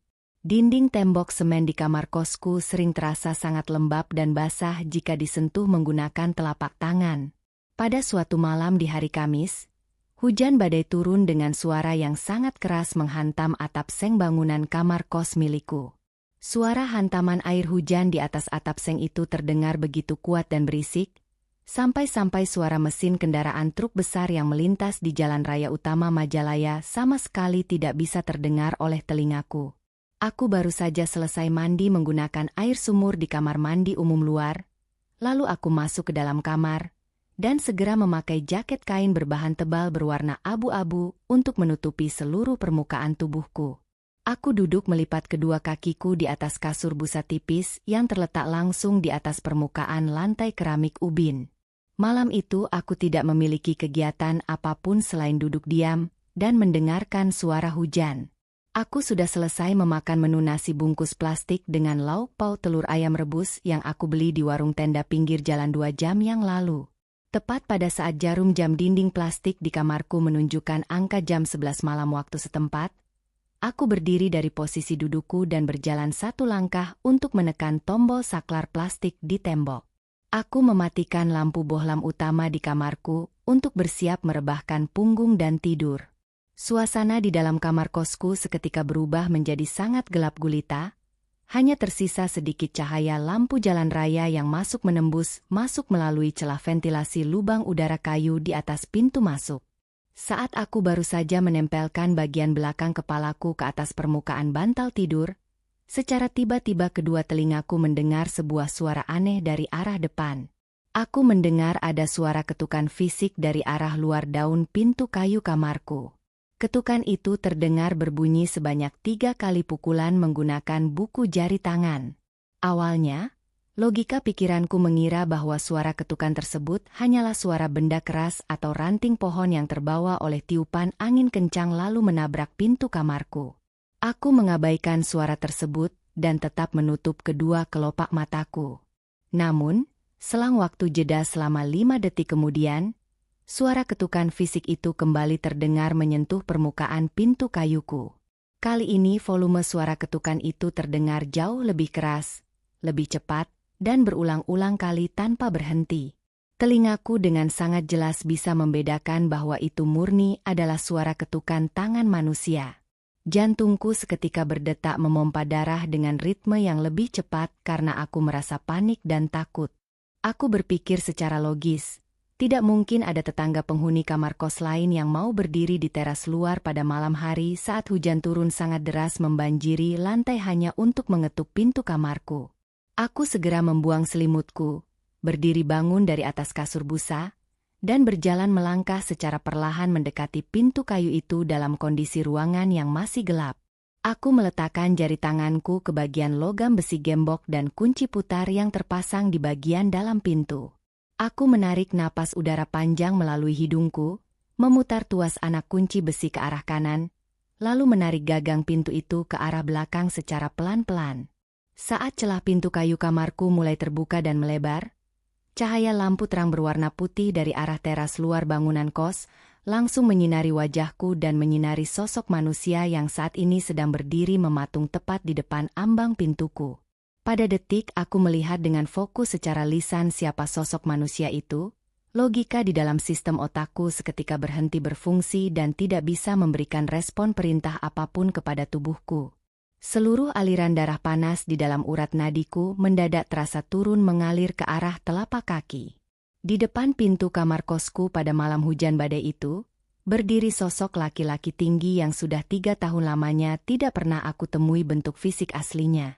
Dia adalah Mas Raka, mantan suamiku yang sah secara hukum agama dan negara di masa lalu. Aku membuka kedua mataku lebar-lebar untuk memastikan bahwa ini bukan ilusi pandangan. Dia memakai baju jaket kulit berwarna hitam tebal yang kondisinya sudah basah kuyup menyerap air hujan 100%. Celana bahan kain yang dia pakai juga terlihat sangat basah dan kotor menempel pada kulit kakinya. Banyak sekali tetesan air hujan yang mengalir turun dari helaian rambut di kepalanya, menetes mengenai hidungnya, lalu jatuh mengenai sepatu kulitnya yang terendam genangan air teras luar. Kondisi fisik wajahnya terlihat sangat berantakan, kulit wajahnya terlihat sangat pucat kedinginan, dan terdapat kantung mata berwarna hitam yang sangat tebal menggantung di bawah kedua bola matanya, menandakan sebuah bentuk kelelahan fisik jangka panjang yang sangat parah. Aku berdiri mematung membeku menahan napas. Aku sama sekali tidak bisa membuka mulutku untuk mengeluarkan satu kata pertanyaan pun kepadanya. Mas Raka hanya berdiri di luar menatap, lurus menembus wajahku dengan tatapan mata yang sangat tajam dan dalam. Namun di sisi lain tatapan kornea matanya juga memancarkan bentuk rasa sedih yang sangat besar. tanpa mengucapkan satu kata izin kepadamu. Bukan, maksud logikaku adalah tanpa mengucapkan satu kata izin kepadaku. Mas Raka secara tiba-tiba langsung melangkah maju ke depan, melewati garis ambang batas lantai kamarku, dan memaksa masuk ke dalam ruangan kamar kosku yang sangat sempit ini. Dia berbalik badan secara cepat, dan menggunakan tangan kanannya untuk mendorong daun pintu kayu kamarku agar tertutup rapat dari dalam, mengunci tubuh kami berdua di dalam satu ruangan tertutup. Suara bising hujan di luar mendadak menjadi sedikit teredam, karena pintu sudah ditutup rapat. Aku bereaksi secara refleks mundur beberapa langkah ke arah belakang sampai punggungku menabrak dinding tembok kamar. Aku merasa sangat kaget melihat tindakan fisik yang dia lakukan. Air hujan yang menetes jatuh dari jaket bajunya mulai membasahi permukaan ubin keramik lantai kamarku. Mas Raka berdiri di tengah ruangan, dia menolehkan kepalanya melihat ke arah kasur busaku yang tipis, melihat ke arah lemari plastikku, dan melihat kondisi kamar kosku yang jauh lebih buruk dibandingkan dengan rumah kontrakan lama kami di Antapani. Lalu, dia kembali menoleh dan memfokuskan tatapan kedua matanya kembali ke arah titik di mana aku berdiri menyender pada dinding. Di bawah kondisi ruangan yang gelap dan bersuhu sangat dingin itu, Mas Raka akhirnya membuka mulutnya. Dia mulai berbicara secara lisan dengan nada suara bariton laki-laki yang sangat serak, bergetar menahan suhu dingin, dan terdengar sangat putus asa. Dia menyebut nama panggilanku dan berkata kepadaku, "Ajeng, tolong dengarkan aku malam ini. Aku sudah sangat tidak sanggup lagi menjalani rutinitas kehidupan rumah tanggaku yang sekarang ini." Dia menarik napas berat dan melanjutkan kalimatnya secara lisan. Dia mengatakan secara langsung dan jelas kepadaku bahwa dia sudah menyelesaikan semua bentuk kewajiban dari perintah paksaan ibunya dan dia sudah menyelesaikan prosedur saran dari pihak dokter medis masa lalu. Dia mengatakan bahwa target tujuan utama ibunya sudah berhasil terpenuhi secara fakta administrasi kelahirannya, namun dia mengaku kepadaku dengan jujur bahwa dia sama sekali tidak pernah bisa memberikan perasaan hatinya dan fungsi logikanya kepada perempuan wanita muda yang saat ini berstatus resmi sebagai istri barunya itu. Dia berkata lisan kepadaku, "Ajeng, aku merasa sangat kosong di dalam rumah besar baruku. Aku sama sekali tidak bisa merasakan rasa peduli kepada perempuan itu. Aku selalu mengingat semua kegiatan masa lalu bersamamu setiap hari, dan aku datang malam ini murni karena aku merasa sangat tersiksa oleh semua keputusanku sendiri." Mendengar semua rentetan kalimat lisan yang baru saja keluar secara lancar dari dalam mulut Mas Raka pada malam hari ini, membuat organ jantungku berdetak semakin keras dan memicu reaksi emosi marah yang sangat besar merambat naik ke dalam batang otakku. Aku mengangkat tangan kananku, menunjuk lurus ke arah pintu kayu yang tertutup, dan menyuruhnya secara tegas untuk segera membuka pintu itu dan melangkah pergi keluar sekarang juga. Aku merespon semua ucapannya dengan suara intonasi tinggi yang tegas dan jelas. Aku berkata kepadanya, "Mas Raka, apa yang sebenarnya kamu pikirkan dengan datang ke alamat kamarku malam ini? Kamu secara fakta hukum sudah memiliki ikatan keluarga baru yang sah. Kamu sudah memiliki seorang istri sehat yang status fisiknya sempurna menjalankan tugas reproduksinya untukmu. Jadi jangan pernah kamu berani datang ke sini untuk merusak batas garis kehidupan yang sudah susah payah kita sepakati berdua di ruang pengadilan agama 3 tahun yang lalu." Aku melanjutkan ucapan lisanku tanpa henti. "Mengapa kamu memiliki keberanian datang mengetuk pintuku lagi dan membawa beban masalah baru ke dalam area hidupku? Padahal aku sudah berusaha mati-matian bekerja menguras fisik di pabrik tekstil setiap hari hanya untuk melupakan semua wajahmu dan semua keberadaan hidupmu." Aku menangis mengeluarkan air mata asli di pipiku, menatap lurus ke arah matanya yang juga mulai memerah. Aku secara sadar mengingatkan dia pada semua beban kewajiban masa depannya. Aku menegaskan secara lisan bahwa dia tidak boleh lari menghindari kewajiban menjaga keluargamu yang sekarang, murni hanya karena alasan ego pribadi dan perasaan kosong sisa masa lalu yang sebenarnya sudah mati sejak vonis mandul medis itu dikeluarkan oleh pihak rumah sakit kepadaku. Mendengar seluruh teriakan keras dan luapan emosi marah dari bibirku, Mas Raka sama sekali tidak merespon dengan nada suara tinggi. Dia justru langsung menjatuhkan kedua lutut kakinya secara kasar ke atas lapisan lantai ubin keramik kamarku yang terasa sangat dingin. Posisi tubuh laki-laki tinggi itu kini berada di bawah lututku. Dia menundukkan kepalanya dalam-dalam hingga dagunya menyentuh bagian dada jaket kulitnya yang basah kuyup karena air hujan. Aku melihat kedua bahu lebarnya bergerak naik turun secara cepat, dan telingaku mendengar suara isakan tangis laki-laki yang sangat menyayat hati memecah kesunyian di dalam ruangan sempit ini. Dia menangis secara fisik di hadapanku, sebuah tindakan yang selama 5 tahun masa pernikahan kami dulu tidak pernah sekalipun dia lakukan. Dia merangkak maju menggunakan kedua lututnya. Lalu dia mengangkat kedua lengan tangannya dan langsung memeluk erat kedua betis kakiku. Aku berusaha secara fisik untuk berjalan ke arah belakang dan melepaskan pelukan tangannya dari kakiku, tetapi tenaga otot lengannya jauh lebih kuat menahan posisiku agar aku tidak bisa bergerak menjauh dari tempatnya bersimpuh. Sambil terus memeluk kakiku dengan posisi kepala menunduk, Mas Raka mengawali berbicara rentetan kalimat lisan yang menjadikan seluruh sistem saraf di dalam otakku terasa lumpuh total. Dia berkata dengan volume suara yang bergetar hebat menahan tangis dan suhu dingin malam itu. Mas Raka berkata secara langsung dari bibirnya, "Ajeng, aku memohon kepadamu dengan sangat amat sungguh-sungguh. Tolong izinkan aku untuk kembali masuk ke dalam jalur kehidupanmu." Dia melanjutkan ucapannya dengan cepat, tanpa memberikan aku jeda waktu untuk menyela. Dia menjelaskan seluruh masalah pribadi dari status pernikahan barunya. Dia bercerita lisan bahwa perempuan wanita berusia belia yang saat ini menjadi istrinya itu adalah sepenuhnya pilihan pasti dari ibu kandungnya sendiri di kota Garut. Dia mengatakan bahwa dia sama sekali tidak mencintai perempuan itu dari awal proses perjumpaan sampai detik malam hari ini. Mas Raka mengaku bahwa istri barunya itu memiliki sifat yang sangat berbanding terbalik jika dibandingkan dengan sifat rajin dan kesabaran fisik yang aku miliki. Istrinya yang sekarang ini sama sekali tidak pernah bersedia memasak makanan sarapan pagi untuknya, menolak untuk mencuci pakaian kotor, dan selalu menuntut sejumlah uang gaji yang sangat besar setiap bulan hanya untuk membeli barang-barang kosmetik pribadi. Mas Raka merasa hidupnya hanya berfungsi sebagai mesin pencari uang dan mesin pemberi keturunan secara medis untuk memenuhi tuntutan ego ibunya. Aku berdiri mematung mendengar seluruh keluh kesah lisan yang dia ucapkan. Aku melihat air matanya terus menetes membasahi bagian bawah kain celana panjangku. Aku membuka bibirku dan memberikan tanggapan lisan yang sangat rasional kepadanya.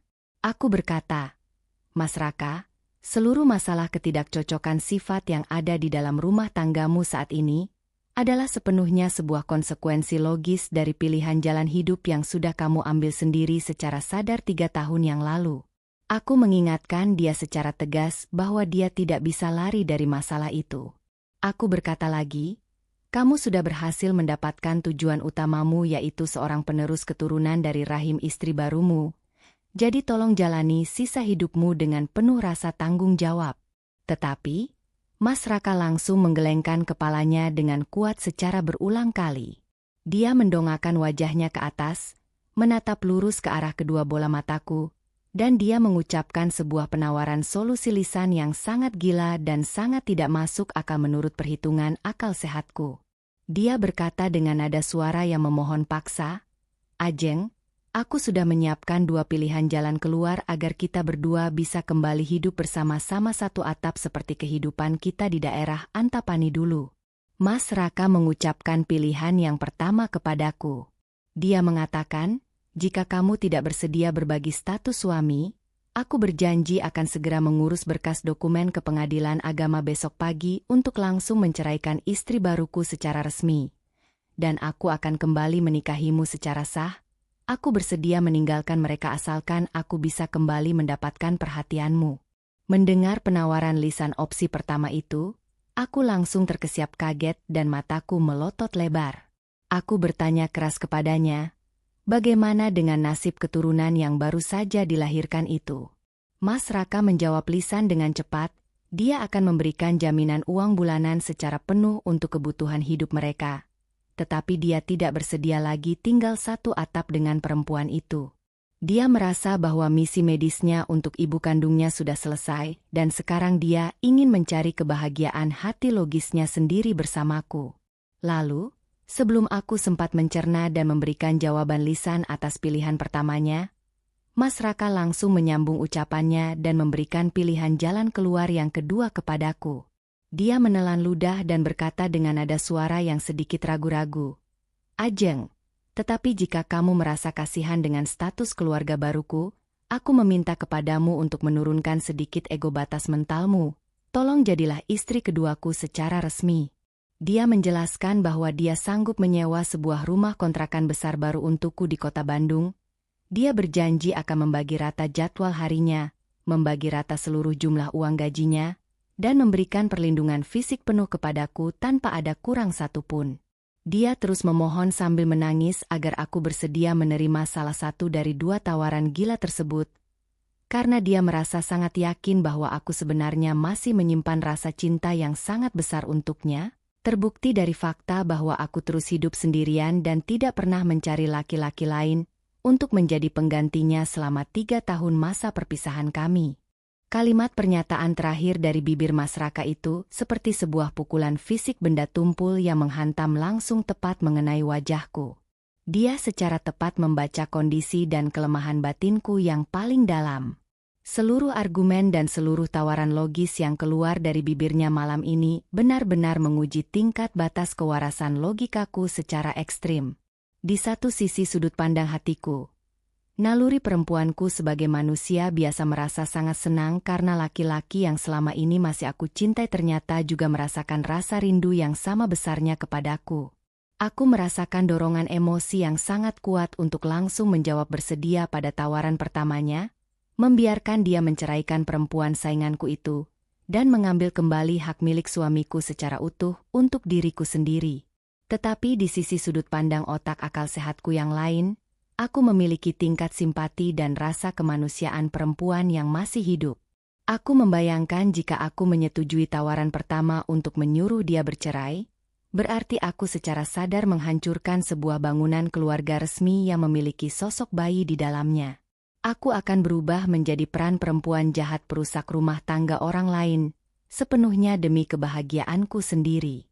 Dan jika aku memilih tawaran lisan opsi kedua untuk menjadi istri madu, aku sangat sadar bahwa batasan kekuatan rasional mentalku pasti tidak akan pernah sanggup menahan beban tekanan rasa cemburu setiap kali dia harus pergi dari rumahku untuk kembali ke jadwal rumah perempuan itu. Aku menarik tangan kananku dan menarik paksa kedua betis kakiku untuk melepaskan diri dari pelukan tangan Mas Raka. Aku melangkah ke arah belakang menjauh menuju sudut kamar kos di dekat tumpukan lemari plastik. Aku memegang dada kiriku yang terasa sangat sesak kesulitan bernapas mengambil oksigen. Suara rintik hujan badai di luar kamar kos kembali terdengar mendominasi kesunyian malam di antara kami berdua. Mas Raka perlahan-lahan bangkit berdiri dari atas lantai menggunakan kedua kakinya. Dia menatapku dari jarak jauh di tengah ruangan sempit itu, menunggu sebuah jawaban pasti keluar dari bibirku. Kondisi pikiranku saat ini benar-benar sedang berada dalam sebuah persimpangan jalan buntu yang sangat menyiksa. Aku tidak bisa memberikan jawaban lisan secara cepat, karena seluruh pilihan rute jalan keluar yang dia tawarkan kepadaku malam ini dipenuhi oleh resiko kehancuran mental yang luar biasa besar. Aku menundukkan kepalaku, memejamkan mata, dan meminta petunjuk kuat kepada Allah di dalam hatiku, untuk membantu mengarahkan jalan pikiran ini agar aku tidak mengambil keputusan fatal yang salah di depan laki-laki ini. Aku terus mengatur ritme tarikan napas di sudut kamar kosku. Detik demi detik waktu berjalan terasa sangat lambat menyiksa sarafku. Mas Raka masih terus menatapku dengan tatapan mata memohon, menunggu suara putusan lisan dariku. Keheningan di dalam ruangan itu terasa sangat berat menekan isi kepalaku. Aku mengulang kembali seluruh rekam jejak ingatan masa lalu bersamanya, mengingat betapa baiknya sikap Mas Raka saat kami berdua masih mengontrak rumah di daerah Antapani. Tetapi, bayangan fakta logis bahwa dia sudah memberikan cairan genetiknya kepada wanita lain juga berputar secara berbarengan di dalam logikaku, menciptakan rasa sakit yang menusuk-nusuk. Tubuhku bergetar hebat. Aku harus memilih antara menyelamatkan perasaanku sendiri dengan merusak ikatan orang lain, atau menolak tawarannya dengan resiko aku akan terus hidup sendirian menahan rasa sakit hati ini sampai usia tuaku nanti. Situasi malam hujan badai ini benar-benar telah menjadi titik klimaks pergolakan emosi paling berat yang pernah aku alami di sepanjang jalur sejarah hidupku sebagai seorang perempuan. Aku berdiri diam di sudut kamar kosku yang sempit ini. Suara air hujan masih terdengar memukul bagian atap seng di atas kepalaku. Laki-laki yang berstatus sebagai mantan suamiku itu masih berdiri di tengah ruangan, menunggu jawaban lisan dariku. Otakku terus bekerja keras memikirkan dua pilihan jalan keluar yang baru saja dia ucapkan secara langsung. Setelah aku berpikir secara logis selama kurang lebih 10 menit penuh, aku akhirnya membuat sebuah keputusan akhir yang menurutku paling masuk akal sehat.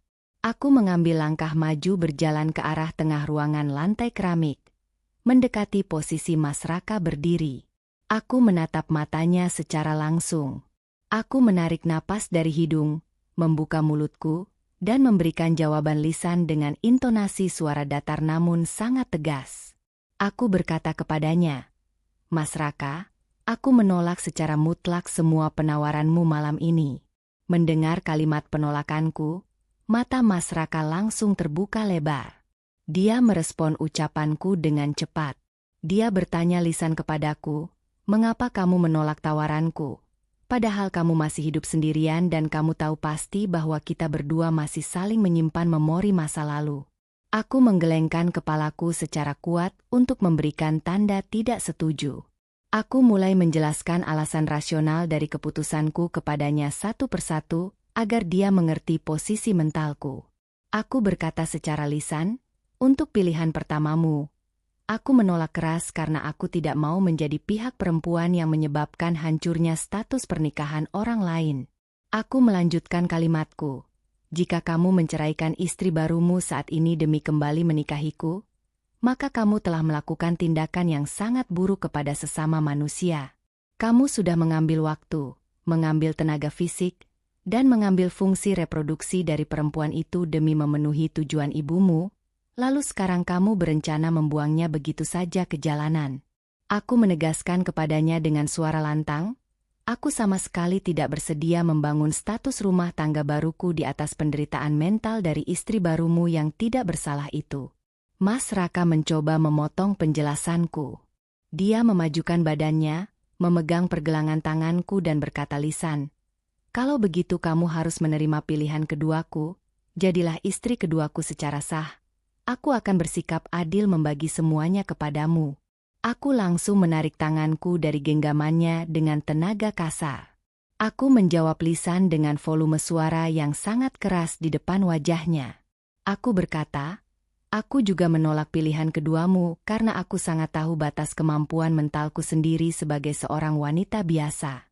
Aku mengatakan kepadanya bahwa aku tidak akan pernah sanggup melihat kamu membagi jadwal harimu, membagi kontak fisikmu, dan membagi sisa uang gajimu kepada istri pertamamu. Aku mengatakan secara jujur lisan kepadanya, rasa cemburu secara pikiran itu pasti akan membuat hidupku menjadi sangat tersiksa setiap hari, dan aku menolak untuk hidup dalam kondisi tekanan mental stres seperti itu sampai aku tua. Mas Raka terdiam kaku membeku. Dia terlihat sangat putus asa mendengar semua penjelasan logis yang keluar dari bibirku. Dia kembali menangis meneteskan air mata dan memohon lisan kepadaku untuk memikirkan ulang semua keputusanku. Dia berjanji akan melakukan apa saja asalkan aku mau kembali tinggal bersama di sisinya. Tetapi aku sudah membuat keputusan logis yang final dan tidak bisa diubah oleh bujukan lisan apapun. Aku mengarahkan jari telunjuk kananku menunjuk lurus ke arah daun pintu kayu kamarku. Aku memberikan perintah lisan yang sangat tegas kepadanya malam itu. Aku berkata, "Mas Raka, silakan kamu putar kunci besi pintu itu dan silakan kamu berjalan keluar dari kamar kosku sekarang juga." Aku melanjutkan rentetan perintah lisan dari bibirku. Aku menyuruhnya, "Pulanglah kembali ke rumahmu malam ini juga. Kembalilah kepada istrimu, dan jalani sisa kewajiban hidupmu dengan penuh rasa tanggung jawab sebagai seorang pemimpin keluarga." Aku menegaskan secara mutlak bahwa urusan masa lalu kita berdua sudah selesai sepenuhnya dan sudah ditutup permanen di ruang sidang pengadilan agama 3 tahun yang lalu. Aku berkata pelan kepadanya, "Jangan pernah kamu datang lagi mencariku di alamat Jalan Raya Laswi Majalaya ini, dan jangan pernah kamu berani mencoba menghubungi nomor telepon selulerku lagi." Aku meminta kepadanya untuk menghapus seluruh bentuk ingatannya tentang keberadaanku demi kebaikan fungsi hidup kita masing-masing di masa depan. Melihat sikap fisik dan mendengar nada suaraku yang sama sekali tidak berubah menjadi melunak, Mas Raka akhirnya menyerah. Seluruh postur bahu lebarnya terlihat menurun ke bawah menandakan dia kalah argumen. Dia mengusap sisa air mata di kulit wajahnya menggunakan telapak tangan kanannya yang basah. Dia menatap wajahku dalam diam untuk waktu yang lama. Lalu dia memutar badan dan berjalan lambat menuju pintu kayu kamarku. Dia memegang tuas kunci, memutar kunci besi itu ke arah kanan, dan menarik gagang pintu ke arah luar teras. Udara angin yang sangat dingin dan percikan air hujan dari teras luar langsung masuk mengenai kulit wajahku. Sebelum dia melangkah pergi dari batas kamarku, Mas Raka membalikan kepalanya satu kali lagi melihat ke arah posisiku berdiri. Dia mengucapkan kalimat lisan yang terakhir kepadaku. Dia berkata pelan menahan tangis, "Maafkan aku karena telah mengganggu jadwal tidurmu malam ini. Aku menerima keputusan penolakanmu. Aku akan pergi menjauh dan tidak akan pernah kembali lagi kepadamu." Setelah mengucapkan kalimat perpisahan lisan itu, Mas Raka melangkah keluar berjalan kaki menembus guyuran air hujan deras di area halaman luar tempat kos. Aku terus berdiri mematung melihat bagian punggung laki-laki itu berjalan semakin jauh, sampai sosok bentuk tubuhnya hilang tertutup oleh genangan air dan tertutup oleh kegelapan malam. Setelah dia benar-benar pergi dari batas pandangan mataku, aku segera melangkah cepat menutup daun pintu kayuku. Aku memutar anak kunci besi ke arah kiri sebanyak 2 kali putaran dan memasang gembok tambahan berukuran besar. Aku menyandarkan bagian punggungku ke permukaan pintu kayu yang sudah terkunci rapat itu. Otot-otot kakiku terasa kehilangan tenaga dan tubuhku seketika merosot jatuh ke bawah, sampai aku terduduk menempel di atas lantai ubin. Pada titik hitungan detik itu juga, aku melepaskan semua tangisan air mata yang sejak tadi aku tahan kuat-kuat saat aku berhadapan lisan dengannya. Aku menangis sendirian dengan suara keras di dalam kamar kos yang gelap dan dingin ini. Secara jujur, fungsi perasaanku merasa sangat sakit dan sangat sedih karena aku secara sadar baru saja mengusir laki-laki yang paling aku pedulikan seumur hidupku. Tetapi di sisi lain, bagian fungsi logikaku di otak merasa sangat lega. Aku merasa lega karena aku telah berhasil mempertahankan batas rasional akal sehatku. Aku berhasil menolak tawaran lisan yang pasti akan merusak masa depanku sendiri. Dan aku berhasil mencegah diriku sendiri dari melakukan tindakan jahat yang sangat merugikan pihak perempuan lain. Sambil terus mengeluarkan air mata, aku menyatukan kedua telapak tanganku di depan dada dan berdoa memohon kepada Allah. Aku meminta dengan sungguh-sungguh agar Allah selalu memberikan pasokan kelancaran rezeki dan kesehatan fisik untuk jalan hidupku yang harus aku jalani sendirian ini. 3 bulan penuh telah bergulir terlewati setelah kejadian malam panjang di mana Mas Raka datang berkunjung dan mengetuk pintu kamarku di tengah suasana hujan deras yang sangat ekstrim. Semenjak peristiwa penolakan mutlak yang aku ucapkan secara lisan pada malam hari itu, Mas Raka benar-benar menepati kalimat janji terakhirnya.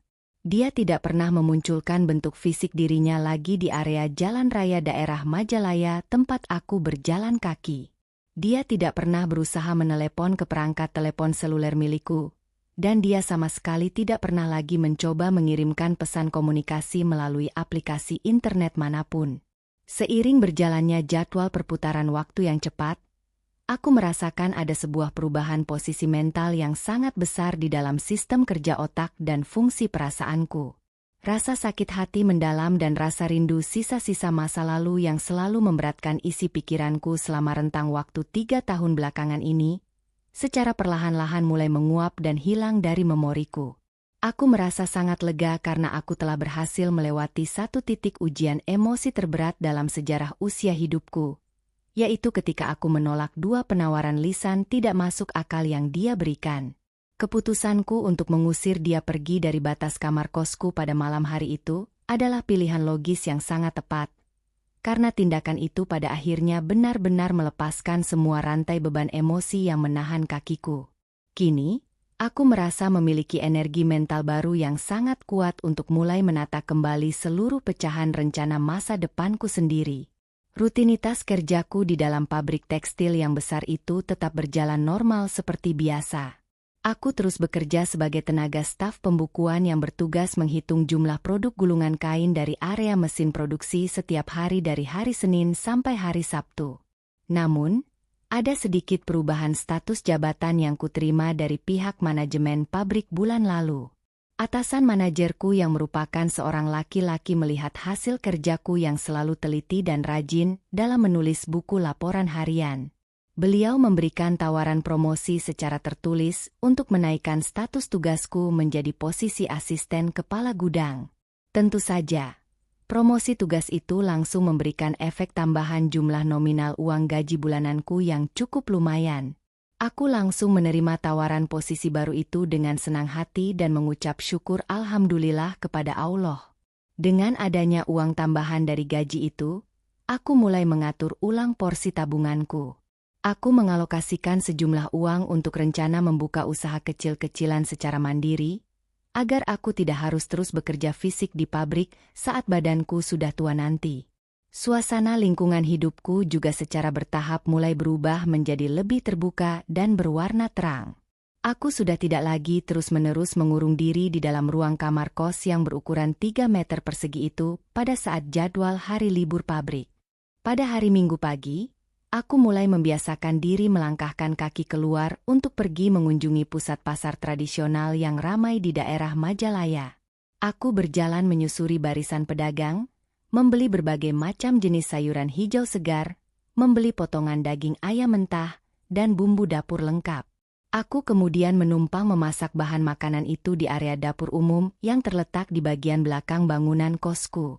Aku mulai memasak porsi laupau yang lumayan banyak, dan sering membagikan sisa masakanku itu kepada 2 orang teman perempuan sesama penghuni kos yang kamarnya bersebelahan denganku.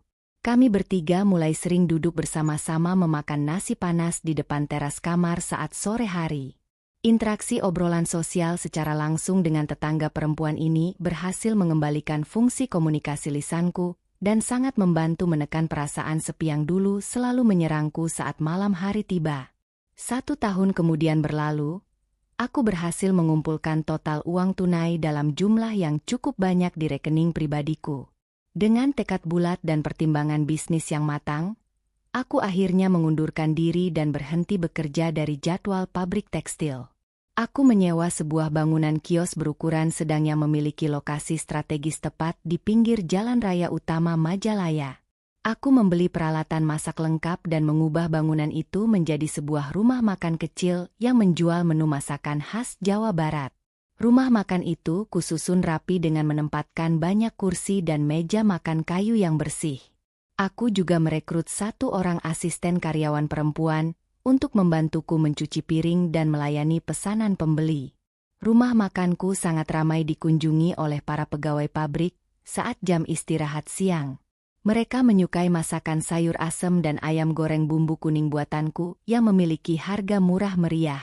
Kesibukan fisik mengelola bisnis mandiri ini membuat hari-hariku terasa sangat padat dan berguna. Aku selalu sibuk menghitung laporan uang pendapatan di sore hari dan sibuk berbelanja bahan mentah di pasar pagi buta. Kesibukan ini benar-benar menghapus bersih semua bayangan sosok Mas Raka dari dalam sudut ruang memoriku. Meskipun secara status identitas aku masih hidup sendirian dan belum berniat membuka hati untuk mendaftar pernikahan dengan laki-laki baru manapun, aku sudah bisa merasa sangat bersyukur secara batin. Aku bisa berdiri secara independen menghasilkan uang dengan tenagaku sendiri, tanpa perlu memiliki ikatan tekanan beban dari keluarga besar atau masalah batas kewajiban reproduksi medis yang dulu pernah sangat menghancurkan mentalku. Aku sadar bahwa kebahagiaan hati seorang wanita ternyata tidak selalu harus memiliki sumber utama dari ikatan status pernikahan, dan tidak selalu harus diukur secara mutlak dengan kemampuan fungsi rahim untuk melahirkan keturunan darah daging. Aku sudah membuktikan sendiri secara lisan bahwa aku mampu bangkit secara mental dan fisik dari titik masa terburukku tanpa membutuhkan bantuan sosok Mas Raka di sisiku. Kini aku hanya berfokus secara penuh untuk mengelola roda rumah makanku, menjaga kesehatan tubuhku, dan berdoa setiap waktu memohon perlindungan dari Allah untuk kelancaran masa depanku. Selesai.